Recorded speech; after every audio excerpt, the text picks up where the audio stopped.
যে বলবো তেলাওয়াত শুনুন আপনারা। আমার নাম মোহাম্মদ ইয়ামিন। শুনুন আপনারা, আমি গজলটা বলবো। আমি চাঁদকে বলি তুমি সুন্দর নও, আমার মায়ের মতো।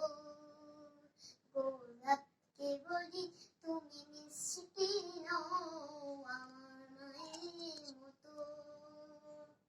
মাঝে আমার সবার সেরা, মাঝে আমার সবার সেরা, অনন্তকাল বিরত।